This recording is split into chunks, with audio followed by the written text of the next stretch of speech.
نماز پڑھنے کے کچھ فزیکل بینیفٹس۔ نماز پڑھنا لنگز کے لیے بہت اچھا ہے کیونکہ وہ لنگز کی ایروبک کیپیسٹی بڑھا دیتا ہے۔ برین ہیمریج اور برین سٹروک کے چانسز بہت کم ہو جاتے ہیں۔ بلڈ سرکولیشن امپروو ہوتا ہے۔ ہارٹ اٹیک کے چانسز کم ہو جاتے ہیں۔ باڈی کی فلیکسیبلٹی امپروو ہوتی ہے اور ہڈیاں مضبوط ہوتی ہیں۔ ہیلدی ویٹ مینٹین کرنے میں مدد ملتی ہے۔ باڈی کا ڈائجیشن ٹھیک رہتا ہے اور مسلز ٹونڈ رہتے ہیں۔ کوشش کریں کہ آپ نماز پابندی سے پڑھا کریں۔ کھجور کھانے کے کچھ بہترین فائدے۔ کھجور کھانے سے ہارٹ اٹیک کے چانسز کم ہوتے ہیں۔ دماغ تیز ہوتا ہے، جسمانی طاقت آتی ہے۔ آنکھیں تیز ہوتی ہیں، باڈی میں خون بہت تیزی سے بنتا ہے۔ پیٹ سے ریلیٹڈ جتنی بھی بیماریاں ہیں وہ کھجور کھانے سے ختم ہوتی ہیں۔ پریگننٹ لیڈیز کے لیے کھجور بہت اچھے مانے جاتے ہیں۔ کھجور ہائی ان فائبر ہوتے ہیں اور ان میں وٹامن اے، بی اور سی پایا جاتا ہے۔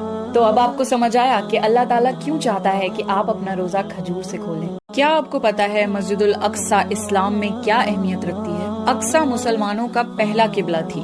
مکہ اور مدینہ کے بعد مسجد الاقصی اسلام میں تیسرا حرم ہے۔ قرآن میں اقصی کا 70 مرتبہ ذکر ہے۔ اللہ نے قرآن میں خود مسجد الاقصی کو ایک مبارک جگہ کا مقام دیا ہے۔ اس جگہ کئی نبی، رسول اور صحابہ دفن ہیں۔ معراج کی رات حضور صلی اللہ علیہ وسلم مسجد الاقصی سے عرش پر اٹھائے گئے تھے۔ اقصی کی حفاظت ہر مسلمان کی ذمہ داری ہے۔ اسلام میں بیٹیوں کو رحمت سمجھا جاتا ہے، بوجھ نہیں۔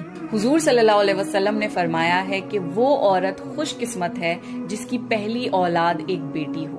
حضور صلی اللہ علیہ وسلم نے یہ بھی فرمایا ہے کہ جو بھی اپنی بیٹیوں کو محبت سے اور ان کے سارے حق دے کر پالے گا تو قیامت کے دن یہ بیٹیاں اس کے لیے جہنم سے رہائش کا ذریعہ بنیں گی۔ بیٹیاں اللہ کی رحمت ہیں، تو اس تحفے کو محبت سے رکھیں۔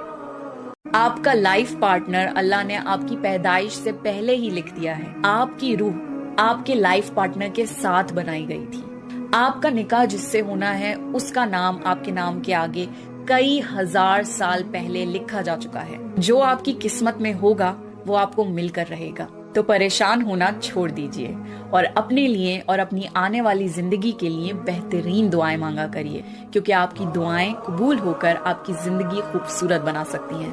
اگر آپ اپنے رزق کو لے کر ہر وقت پریشان رہتے ہیں تو فکر مت کریے، کیونکہ اللہ کا یہ وعدہ ہے کہ انسان کو تب تک موت نہیں آئے گی جب تک اس کی قسمت میں جتنا رزق لکھا ہو اسے مل نہ جائے۔ اللہ نے جتنی سانسیں مقرر کر دی ہیں، انسان کو تب تک موت نہیں آ سکتی جب تک وہ پوری سانسیں نہ لے لے، نہ ایک سانس زیادہ نہ ایک سانس کم۔ جب تک آپ اپنی قسمت میں لکھا ہوا کھانے کا ایک ایک دانہ کھا نہ لیں۔ عائشہ رضی اللہ تعالیٰ عنہ نے حضور صلی اللہ علیہ وسلم سے پوچھا کہ اگر رمضان میں مجھے لیلۃ القدر نصیب ہو تو میں اللہ سے کیا دعا مانگوں؟ تو حضور صلی اللہ علیہ وسلم نے یہ دعا بتائی، اللہم انکا عفو تحب العفو فاعف عنی۔ اے اللہ تو معاف کرنے والا ہے اور معاف کرنے کو پسند کرتا ہے، بس تو مجھے معاف فرما دے۔ کوشش کریں کہ لیلۃ القدر میں یہ دعا 5 چیزیں جو آپ کو لیلۃ القدر یعنی شب قدر میں ضرور کرنی چاہیے۔ اپنے گناہوں کی معافی مانگیں۔ شب قدر میں اللہ سب سے زیادہ انسانوں کو معاف کرتا ہے۔ نمازیں پڑھیں، اسپیشلی تراویح اور تہجد کی نماز۔ صدقہ کریں، قرآن پڑھیں کیونکہ قرآن رمضان میں اترا تھا۔ خوب ساری دعائیں مانگیں۔ شب قدر کی رات اللہ دعائیں قبول کرتا ہے۔ خاص طور سے یہ دعا بتائی ہے، اللہم انکا عفو تحب العفو فاعف عنی۔